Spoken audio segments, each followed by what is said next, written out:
வாழ்க வளமுடன். 10ஆம் வகுப்பு சமூக அறிவியல் பாடத்தில் புவியியல் பகுதியில் கண்டினியூவாக நம்ம கடந்த 5 நாட்களாக வரைபட பயிற்சி முக்கிய இடங்கள் 8 இடங்களாக கொடுத்துக்கிட்டு இருந்தோம்.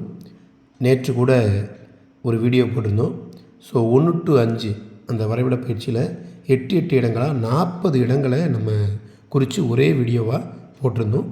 ஸோ இன்றைக்கி அதே மாதிரி இன்னும் ஒரு 3 வரைபடங்களில் 8 இடங்களாக 6 to 8 பகுதியாக நம்ம இந்திய வரைபடத்தில் குறித்து காமிக்க இருக்கிறோம்.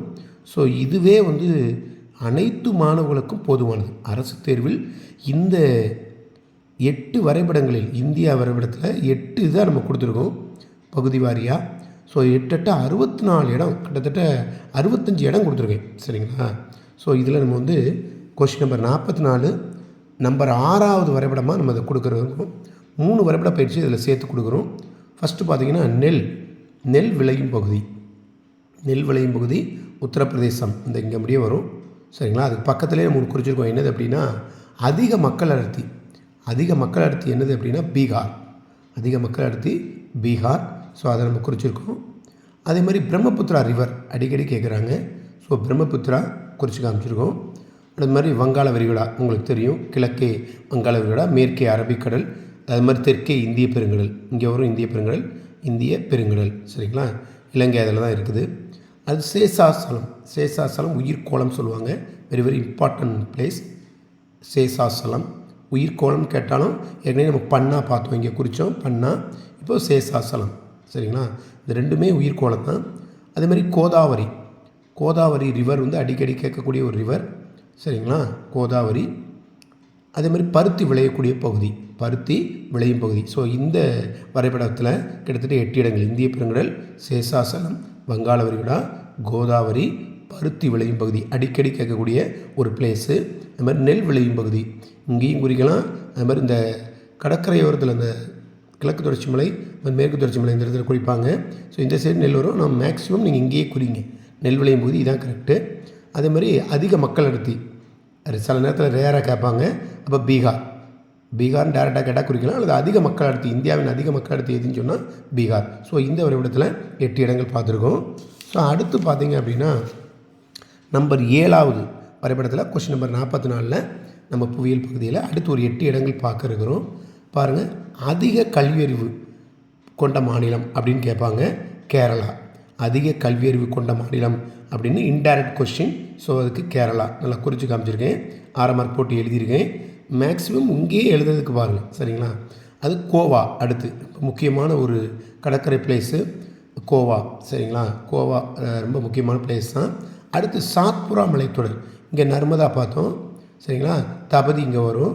2க்கும் இடையில் சாத்புரா மலைத்தொடர். அடுத்து பார்த்திங்கன்னா ரொம்ப முக்கியமான ஒரு பீடபூமி மாலவா. இந்த மாலவா பீடபூமி அடிக்கடி கேட்குறாங்க.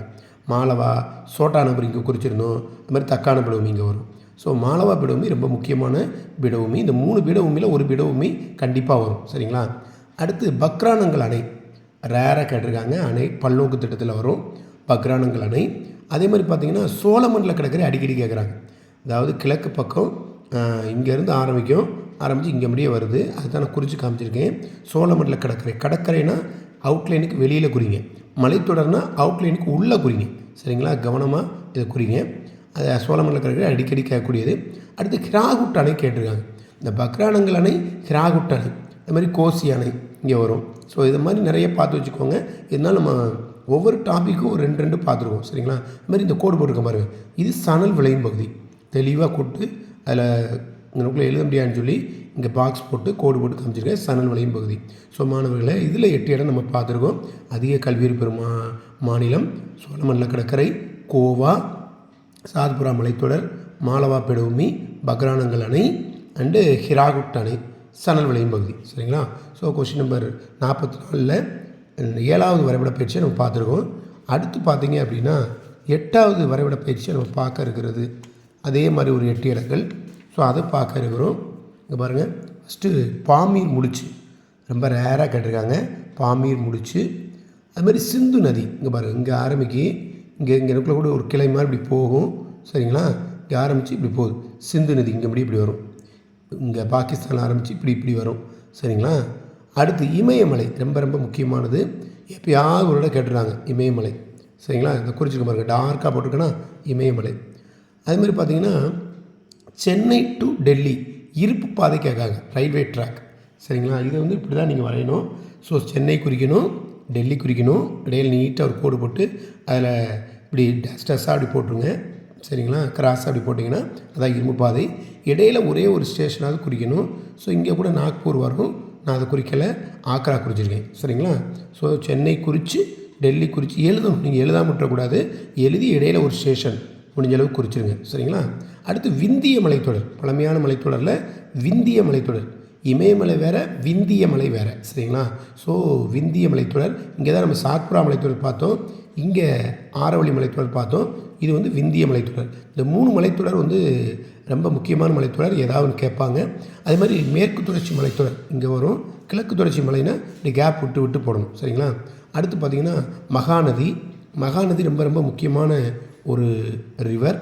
அடுத்து வட சர்க்கார் கடற்கரை, இந்த மேற்பகுதியில் வரும். இங்கே நம்ம பார்த்தது சோழமண்டல கடற்கரை, இங்கே முடிய இப்போ வட சர்க்கார் கடற்கரை. சரிங்களா. அடுத்து செம்மண், ரெட் சாயில். இந்த ரெட் சாயில் ரொம்ப முக்கியமானது.